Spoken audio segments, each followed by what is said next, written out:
I love dystopian storytelling because of what it can tell us about our own world. Authors can sort of turn things up to extremes. They can say, like, well, if I follow this to its logical conclusion, where could this lead, right? And they kind of show the dangers of, like, these different things, and then you show a scenario where people are being oppressed, and it's like it creates a little bit of distance so you can have fun with it, but then there's also familiarity there as we see similar systems in place that are in our world, our real world, that we often are sort of butting up against. And maybe, the stakes seem a little bigger in this moment because things have gone so bad.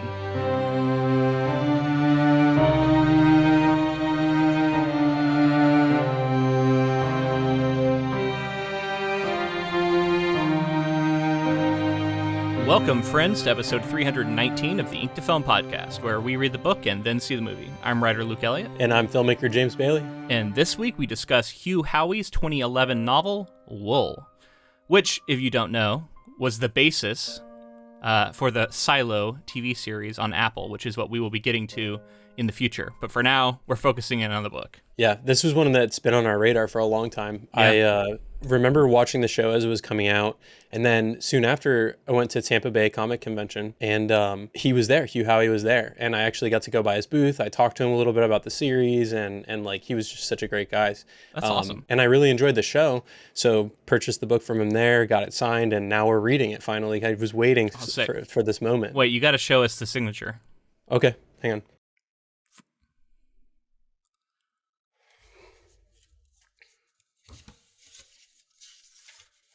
This will be a purely visual moment for those on YouTube, but oh yeah, hell yeah, sick.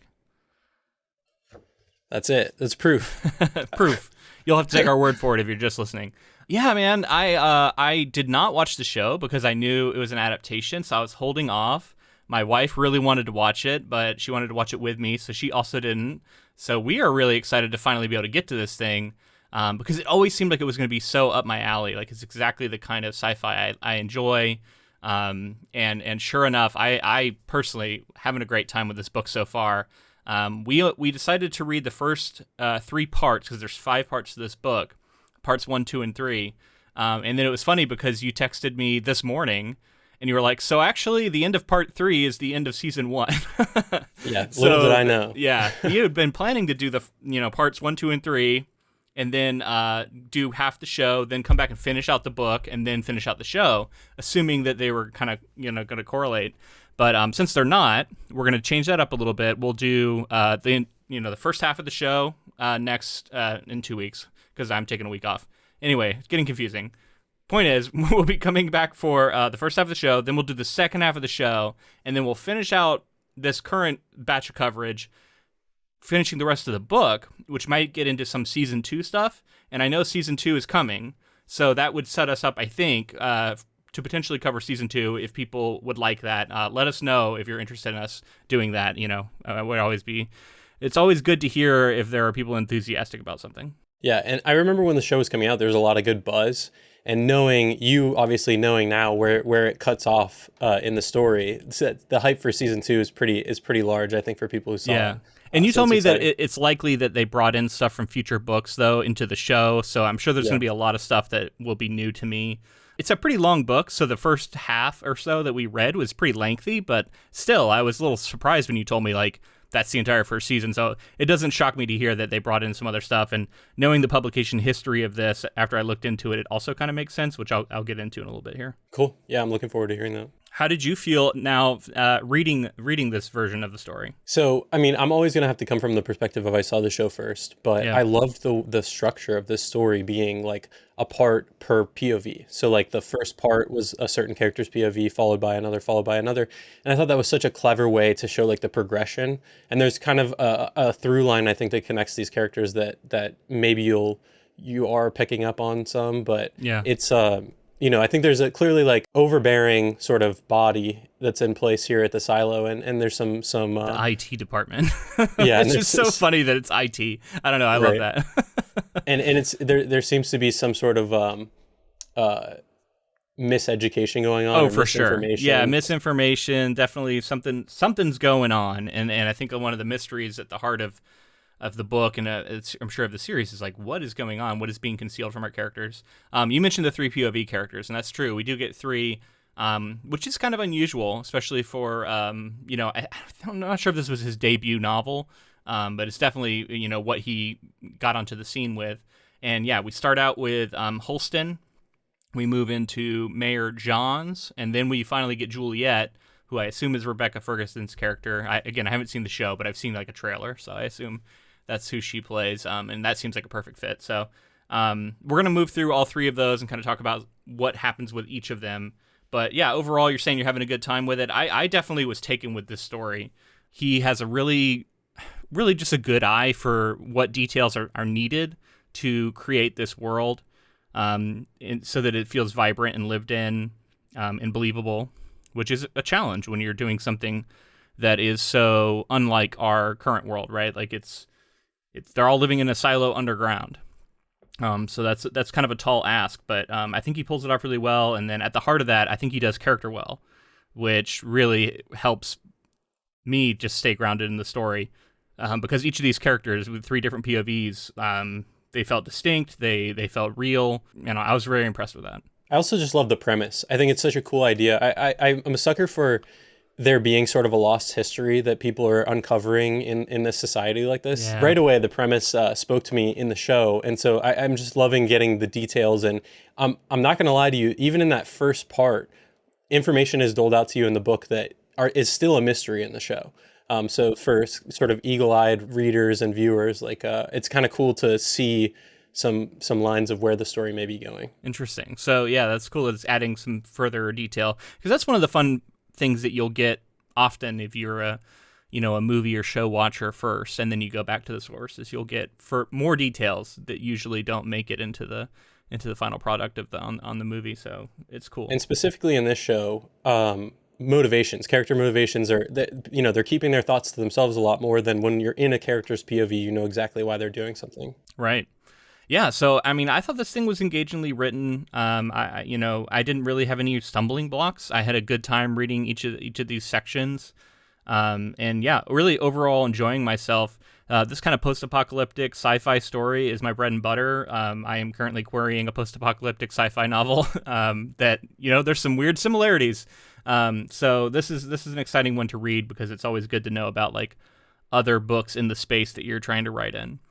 So I'll be really curious to see how this plays out and to continue to learn more about it. I also just want to commend Hugh Howey for keeping this mystery alive, because like it every time something's answered, another couple of questions open up. And yeah. I just love the way that he's navigating that mystery. And again, I've seen the entire show, and there are some cases where I'm like, I don't know for sure if this is going to play out the exact same way. This is as far as I am. These first 3 parts are as far as I am in the show as well. Mm-hmm. So going forward, it's going to be crazy to see in part 2 of our book coverage for me to get some answers that I've been waiting a couple of years for now. Yeah, it's cool, man. So we should talk about each of the sections, but like overall, I think the way he's doling out answers to these mysteries and then sort of further stacking on mysteries is really well done. And part of it, I think I was reading about how it was originally published as a short story, and then it was followed up by a series of novellas. And I think all of those were bound together essentially into this debut novel, which is something that used to happen a little more frequently than it does these days. But one of the reasons that was playing out this way is he basically self-published this thing. And it wasn't until it got really immensely popular that it ended up getting picked up by, I think, Simon and Schuster. So kind of an interesting publication history here, but I think it lends itself to this like self-contained story, reveals a little bit about the world, but the mysteries kind of stack on each other. And in particular, I really liked how you're in this post-apocalyptic bunker, the silo, and we learn about the outside world, and people only view it through a screen, and we learn about these people who have to go out and perform these cleanings, which is basically a death sentence, but it's kind of mysterious as to why, and they don't know a lot about the outside world. And so, of course, like if you're a savvy sci-fi reader, which I like to think I am, immediately my mind goes to like, this isn't real. They're being manipulated in some way. They're viewing a false image. or something to that effect. Like, I immediately jump to that. And I like that he gets in front of that, and it's like, that's immediately revealed that is going on. But then it's undercut, right? So we find out that there is manipulation going on the part of the person wearing the goggles who is being cast out, and they are seeing a green world that is not desolate. And it's in fact them who are being misled, it seems, because when they remove the goggles, they see that in fact the world is desolate and destroyed. So there's like a momentary illusion or misdirection being done by somebody for some reason when they're leaving on these cleaning expeditions, which is what happens to Holston. Is that the first character? Yeah, the sheriff whose wife, Allison, has been sent out for cleaning and died previously, and that's kind of like where the book begins. Yeah. I do want to comment on the publication, just because you brought it up. When I was at that convention, Hugh Howey and Brandon Sanderson had a panel that I went to, and Sanderson famously, within the past year or two, did these secret projects that he self-published through Dragonsteel. And that was like a thing that they were talking about, because he looked to Hugh Howey and said like that was such a brave thing to do, to basically self-publish and then to get your work out there and then to have the success and then to become adapted is such a dream. And, somebody like Sanderson, who in the space right now is just like, I mean, he's huge, he's massive, talking about how he's doing it on such a large scale with those Kickstarters and kind of how maybe Hugh Howey laid some of that foundation for him. Yeah, and I'm going to be at Dragonsteel Nexus later this year, so I'm excited to see the enthusiasm for Sanderson firsthand. That should be really fun, man. But yeah, I think actually, since we're talking about it, let's get in a little bit to bio for Hugh Howey. And you touched on him living the dream, and like in many ways, as I'm reading about this guy's history, and like he really is. Like so many authors, myself included, the blueprint that this guy has laid out and like the things that he's doing is like, yeah, it's the dream. So let's talk about Hugh Howey. He was born in 1975, so really a pretty young guy, in Charlotte, North Carolina, but he was raised in Monroe, North Carolina. So before publishing his books, he worked as a bookstore clerk, a yacht captain, a roofer, and an audio technician. He began this series in 2011, publishing Wool as a standalone short story. Initially, the book was published by a small press. After that, he decided to publish through Amazon's Kindle Direct Publishing System, a way of self-publishing. After the series grew in popularity, he began to write more stories for it. He began soliciting international rights in 2012, including signing a deal for Brazil, and then film rights to the series were sold to 20th Century Fox. Lionsgate also expressed interest. In 2012, he signed a deal with Simon & Schuster to distribute Wool to book retailers across the U.S. and Canada. The deal allowed Howey to continue to sell the book online exclusively. He notably turned down 7-figure offers in favor of a mid-6-figure sum in return for maintaining ebook rights. Now, I think that's cool. Like, it's an interesting thing to note. So he was offered 7 figures, so $1 million+, and he instead turned it down in favor of a 6-figure, so 100,000s area. I don't know the exact amount; it doesn't say, but he said, I'll take the smaller deal to maintain my ebook rights, because he had been having success self-publishing ebooks, right? That's a bold thing to do, and it sounds like he really capitalized on that and continued to sell a ton of books that way, and it was probably more profitable in the long run, but that's like taking a gamble on yourself to do that, right? Right. Which is why you can obviously see the parallel in this panel where Sanderson publishes his big works through Tor, and then all the stuff that he's doing now with Dragonsteel and self-publishing. Like, it seems like that's I think we're going to see a lot of artists try to really hold on to their art in a way that's like kind of at the cutting edge. Well, and you have to know your audience, and like clearly he had an audience at that point. If you don't have an audience and you're looking for an audience, it might not make sense to do that. But if you have one, that's where all of a sudden you have a little bit more control, you have a little bit more power, and you can say, maybe it makes more sense to go this other route. So he eventually would open up the Silo Saga to other authors like Frederick Chernoff, Jason Gurley, and Michael Bunker have all experienced some degree of success that can be attributed to Howey, Wool, and the Kindle Worlds project. So he opened it up, and there's like tie-in books or extended universe. I don't even know what you would classify these as, and I'm curious to know, because I think there are 5 main books. I was seeing there's like an omnibus that has the 5 main books of the Silo series, and I wonder if any of them are co-written by any of these authors, or if those are all purely Hugh Howey and they write other stories like connected to the universe. I'm not really sure. It's really cool to see someone like open up their world like that, though, right? And again, like, outstretch a hand and help somebody maybe gain some more notoriety based on your world. And I assume he has even if somebody's like co-authoring or authoring something in his world, I'm assuming he has a heavy hand in like he would probably he's probably given them like world details so that they know what sort of bounds they can write within. That's what usually happens when you write in someone else's IP. You're in a lot of communication with them. It's fascinating that he's doing that too, since this is the thing that like made him famous.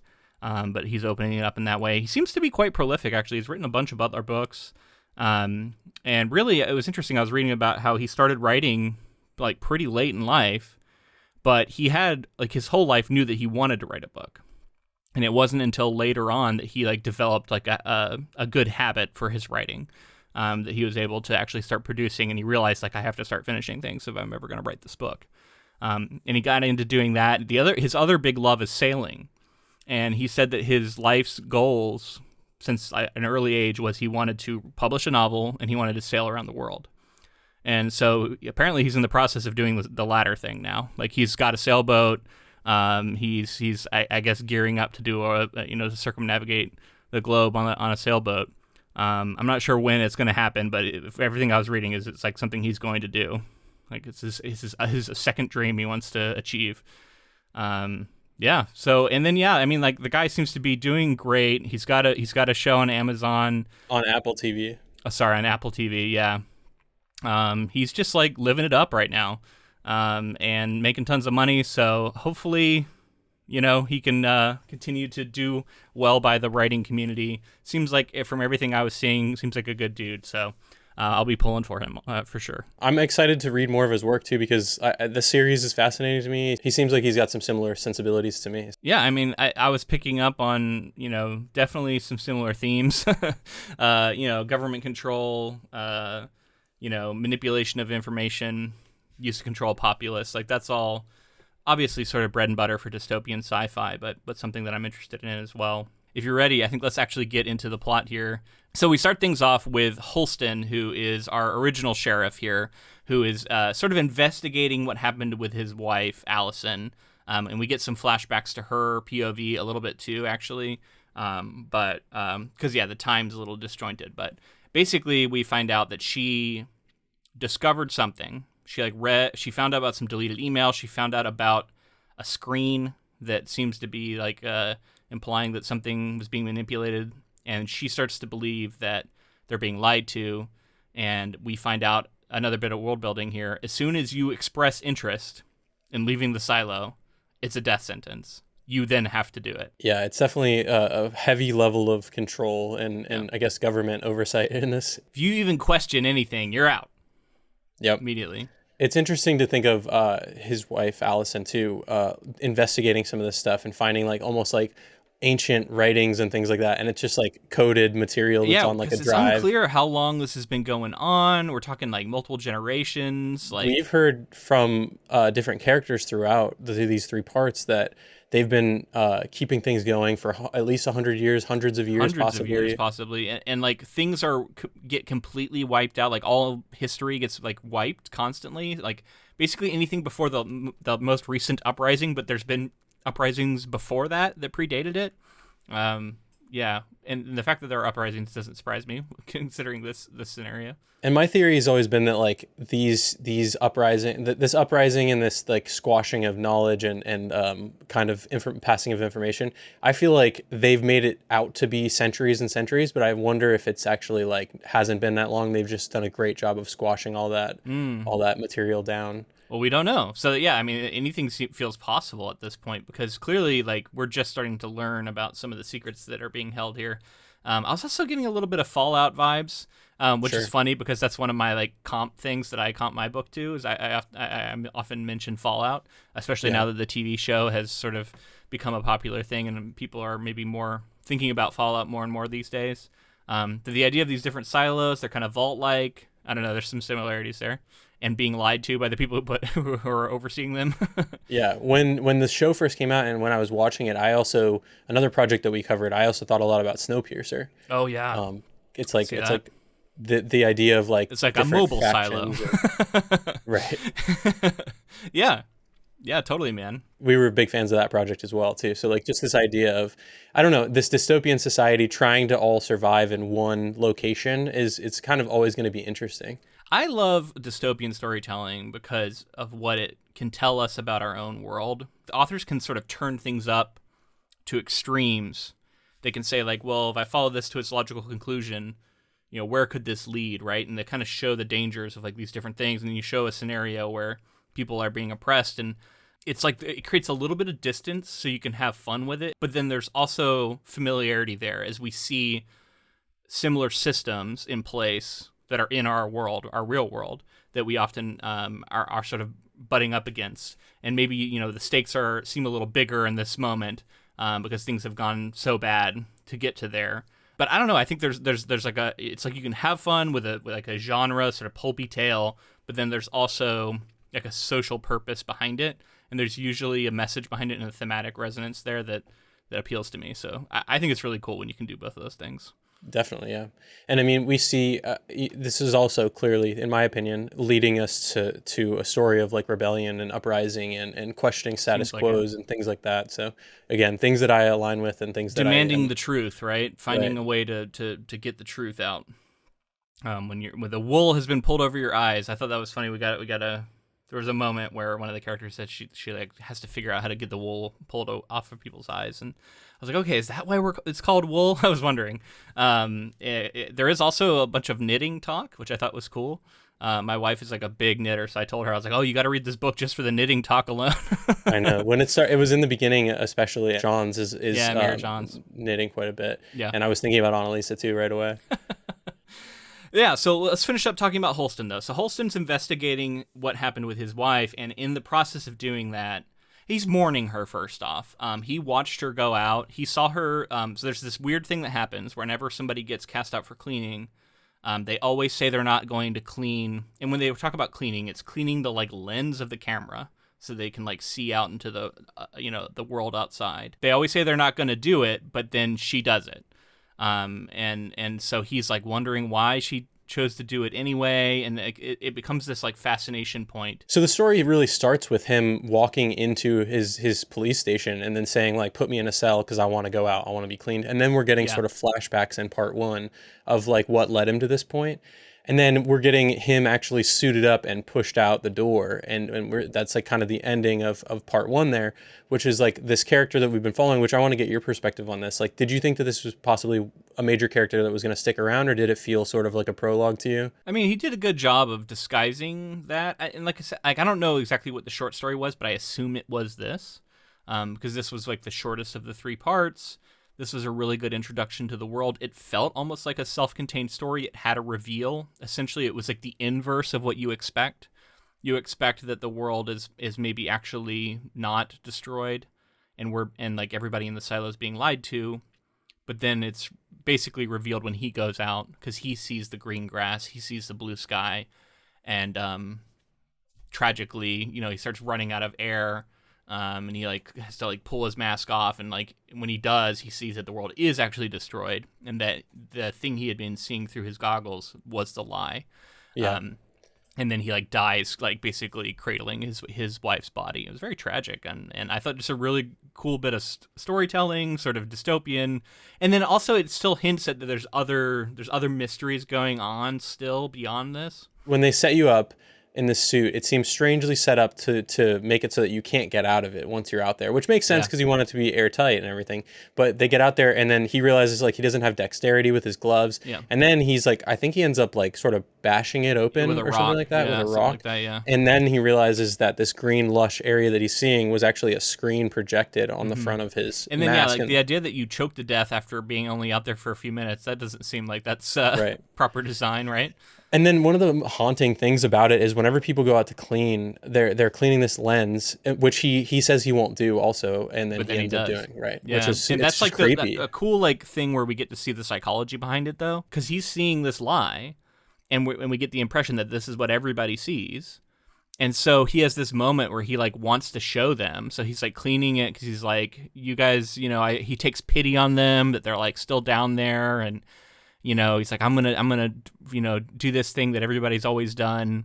And we kind of get the implication like this is going to be our one insight as to like why people turn around and clean it, even though they say they're not going to.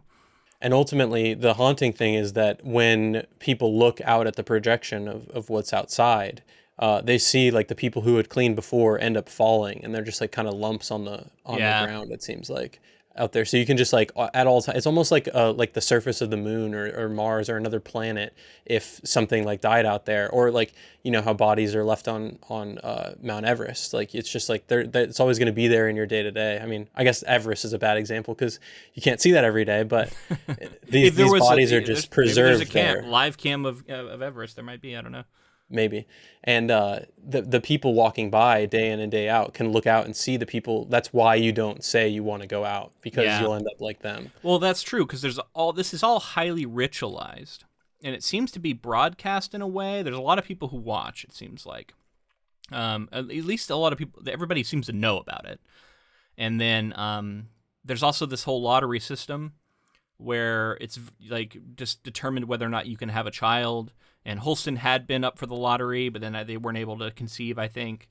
And that's also very dystopian, right? But also you kind of understand it. Like if there's limited space, there's a reason they have to sort of control population. But it's also dark because people will be like, people who are really wanting to have kids are hoping someone dies so that they can then fill that slot. Because they say it at one point, it's like it's kind of fucked up that as soon as somebody dies from cleaning, they're like, and now we're going to have another spot open up on the lottery like immediately. Yeah. So you know that it's because someone died.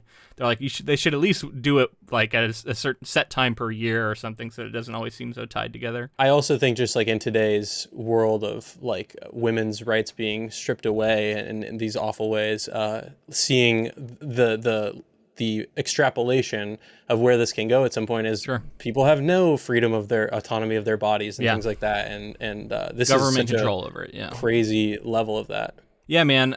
Really interesting sort of self-contained story, and I think it leads itself really well to the next section, which is with Mayor Johns, who I thought was a refreshing sort of kind of a character we don't see a lot in these kind of sci-fi stories. She's older. She's a knitter. She seems to really care about people, and she recognizes that she is sort of a cog in a wheel, and recognizes her place in this system. She talks about having to deal with IT in the past and how they often butt heads. But she's like mourning the loss of her sheriff, Holston, who she had a lot of respect for, and everybody seems to have. And then it's her and this other character, I think you said Marnes is the other character? Yes. Yeah. Yep. So they've had this like long-standing attraction for each other. Her husband has died at some point.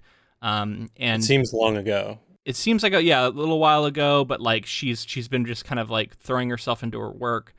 But Marnes brings her word of this woman Juliet from like way down below in the silo. We hear that there's like over 100 floors, and she's like way down in engineering, I think, or mechanical or something, right? And he thinks she's a good candidate, and so they decide they're going to make the journey down to go see her. And then, we also get this implication that there's an attraction between the two of them that they haven't acted on. And so it adds it's already some really interesting complexity to their relationship. And then we get them going down, and I love the way that he does this. Like, there's not an elevator, there's not an escalator. They're just going downstairs and going upstairs. And like going down is like a multi-day journey. They have to break it up. And then they're like, the whole time they're thinking about how it's going to be even harder to come back up. And then I just loved how it felt like, like different areas had different vibes and like, different sort of customs and culture to them as she's going down. And she's like, oh, I should do this more often since I'm sort of in charge of these people, but I don't often get down here. Yeah. And it's like a straight up like someone who's higher status than you is higher up, it seems. And, you're creating a clear hierarchy, right? Like literally living above you, like seems to be that's kind of the pecking order of the social status, it seems like. I also love the porters, just the talk of like it's just like, of course that would develop naturally in the culture. There'd be people who are running up and down floors and delivering. And they do it like really well. Like, they're like really fit and they can run up and down it, where she's like really struggling, but she's older, right? And part of this is they set this cool situation where she's like, her and this Marnes character are like, other characters notice that they have this like really intimate relationship, it seems like. And by intimate, it's just like they're just familiar with each other. And one of the things they're doing is it's like easier to just grab the canteen off of each other's pack to drink rather than to get your own canteen, just from like the awkwardness of reaching for it, I think. So they're essentially drinking each other's canteen. So she's drinking his and he's drinking hers. And that's established early on. It's a sign that there's like this intimacy between them, and like some other characters kind of note it as they're heading down. And that will become important as we continue the story. Yeah. Well, as you said before, I think Howie's got a great handle on like character here. You mentioned like the emotion of Holston and losing his wife, and of course like that feeling of like, what did she know? Why did she feel so compelled to go outside and clean? And how he also feels that compulsion to go do that. And like that relationship and this relationship, and them being sort of like you said, in a story like this, you might expect like the young hot people getting together right away and stuff like that. But I love that this is like an older they're like couple of people elderly. I mean, I'm not sure exactly their age, but they're definitely described as being older.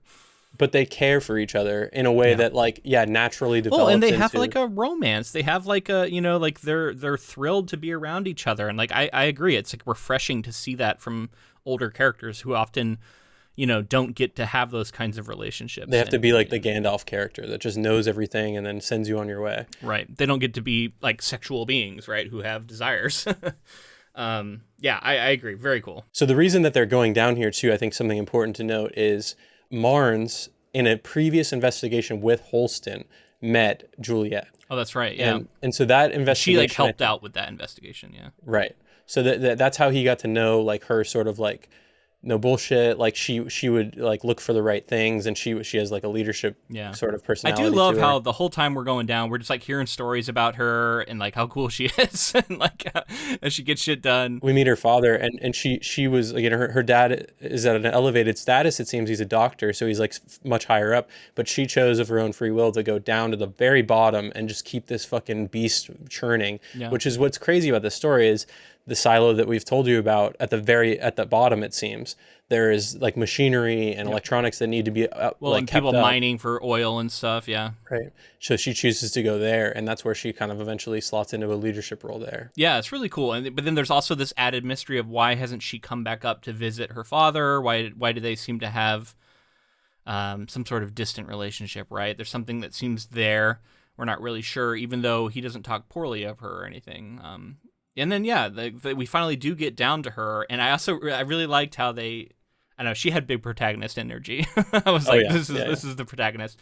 But, she's just getting shit done down there. She's like all about her job. And as soon as this, John shows up, she's like, oh, I'm glad you're here. I've got a bunch of shit I need to tell you about that we need to do differently and to get this place working. And she wants to have this like brownout, like power holiday or whatever to like reset some stuff. And she's got like a list of things she wants to do. And it ends up becoming one of those funny situations where it's like they went down here to like have her interview for this job, but instead she's kind of interviewing them for the job.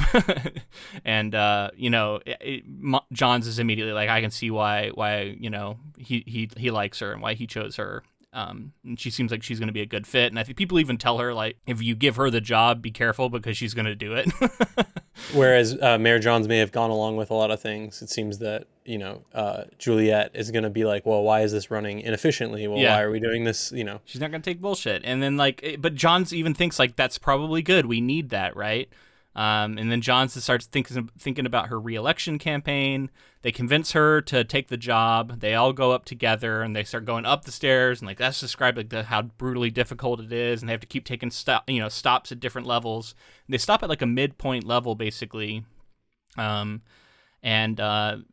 Johns and Marnes end up hooking up. We get like a hookup scene. But it was like, it wasn't, it was very sweet is what I was going to say. It is very like a natural progression of what we've seen so far. And it's not like some off the wall sex scene or anything. No. It was very sweet. It was very sweet. And tastefully done, I would say. So nothing too scandalous. But yeah, again, it was like, oh my God, man, I really like this character. I'm worried. And then sure enough. And then another thing about Johns that I love too, before we get there is, her interactions with IT, because clearly like they've had to coexist, they've had to, and the IT seems to have a strong hand in what's going on, and she uses her power in this conversation at least to say like, this is who's going to be the new sheriff, and like she puts her foot down and she doesn't care about, I think it's Bernard saying who he wants to be the person who he can clearly kind of manipulate. But I love that about her character, because it's like, it seems that she's gone along with a lot of stuff, and now she's kind of turning over a new leaf and saying like she like feels like a new motivation to be like, let's like get shit done around here, let's get stuff fixed up and make things better. And then that seems to be a motivation for what happens next. Maybe. I mean, and it's interesting because I guess we don't know if this canteen has been poisoned all along or not. So the implication is someone tried to poison Marnes by poisoning his canteen, but she is the one who ends up drinking it. So in that case, it's actually Marnes who might have been doing something dangerous, maybe getting too close to some sort of information. I might be pulling some stuff from the show, but right there, Bernard says, make sure that, they have this disagreement, and he tells one of his underlings to make sure you fill up their canteens for their walk back or whatever. I think in that moment, that's when it's poisoned, do you think? I think so. And then on top of that, I also think that it was a threat to Johns. Johns, I think, died by accident. I think it was like a shot across the bow to Johns to follow the rules or follow what IT is saying. By killing Marnes would have been like a message to her, right? But instead she ends up drinking it, and then the whole thing's kind of up in the air. But then again, maybe it was orchestrated this way. Maybe they knew that she was drinking from his or something like that. Yeah, it had been seen that she was doing that, so it depends on if like someone told them that information. Yeah. Either way, she dies. Very tragic, right? And Marnes is right there when it happens, Yeah, and that kicks off as we move into our next section, where Juliet is now assumed the mantle of sheriff. She's up on the top level, and she immediately, the person who hired her has been murdered, and she is trying to investigate that. And then like one of the prime suspects, this Bernard guy, shows up, and he's like, let's move on from this investigation. And he's trying to kind of sweep it under the rug. He's acting like it's not a big deal, and he's also acting mayor at this point. Because he's now acting mayor. Slotted into that spot. Yeah, so very suspicious. Seems like the likely culprit. And then Marnes has gone, like, he's gotten really dark, and he blames himself for what's happened. And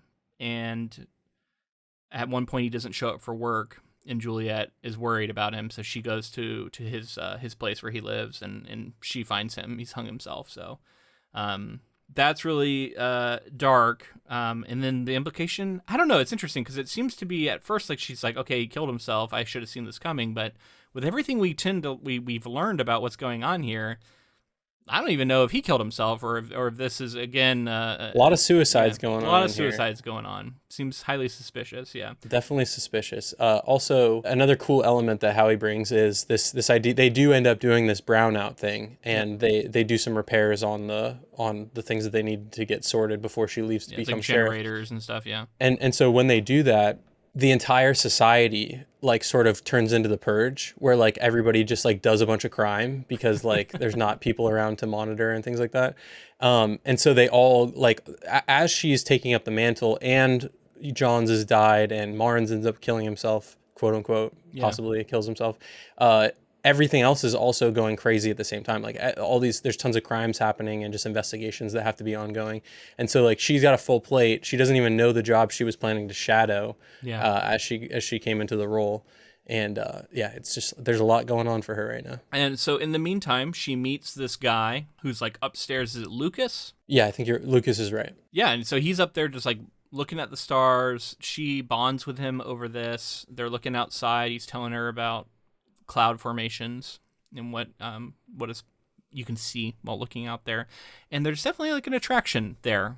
Seems like she is thinking about him in romantic ways. We also learned that she like previously had a love that didn't work out. So it's interesting to see their relationship too, because like they're staring at the screen, and these pixels are going out. They've talked about like, oh, they need repairs to be made on these pixels here, and that also lines up with some of the stuff we're hearing with the information that Juliet has access to through Holston's investigations, and that like some of the stuff that she's on that drive that's encoded, she comes to find out is about like pixels and screen sizes and things like that.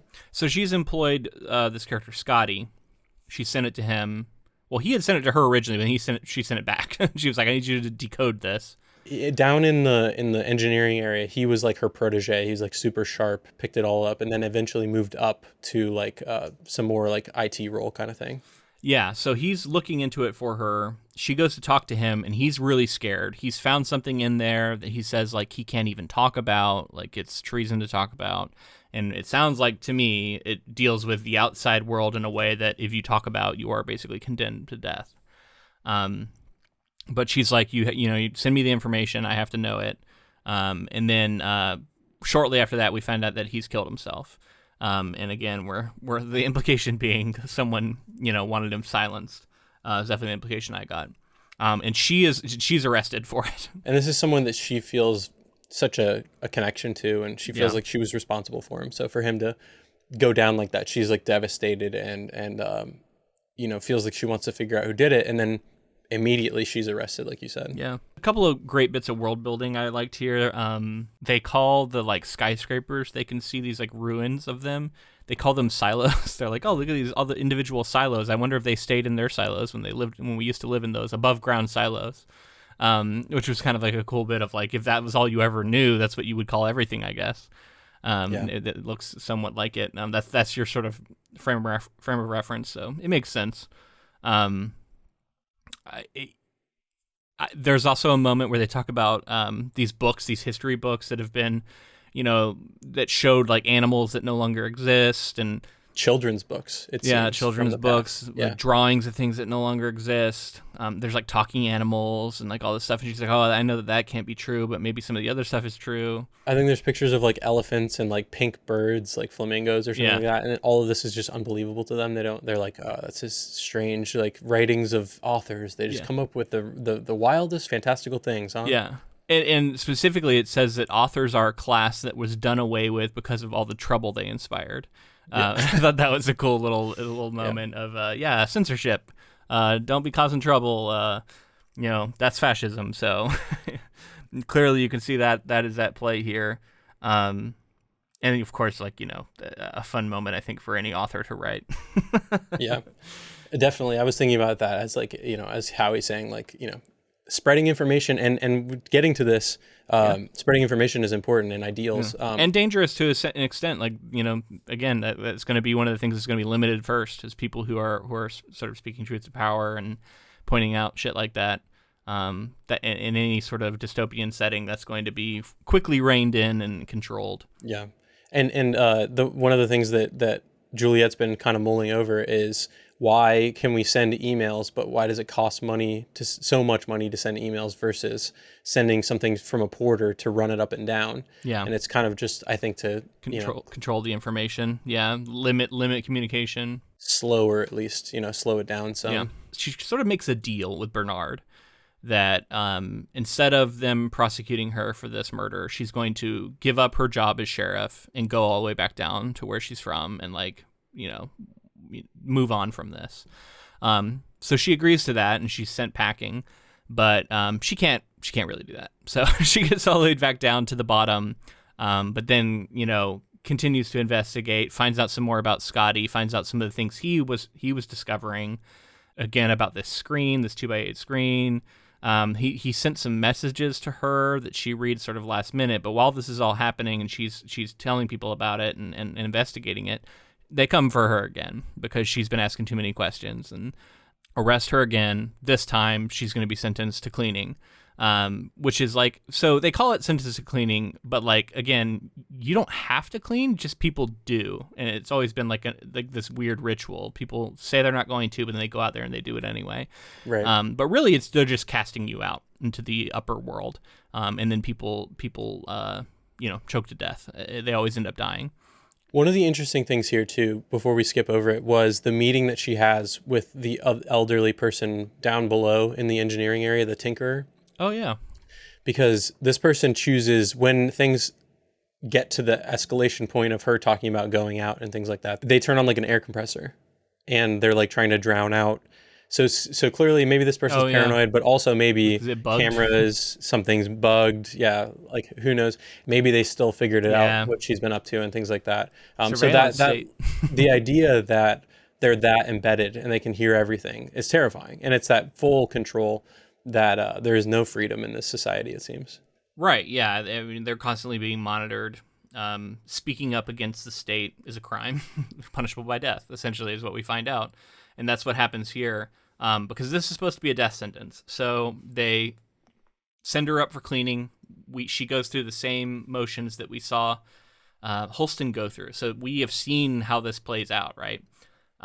But she gets this like last minute message that's like something about supply, like basically it clues her in that like something is going to be different. Maybe is what I got. Like maybe her air supply is going to be more than it was going to be. Like maybe someone was able to manipulate the suit in some way.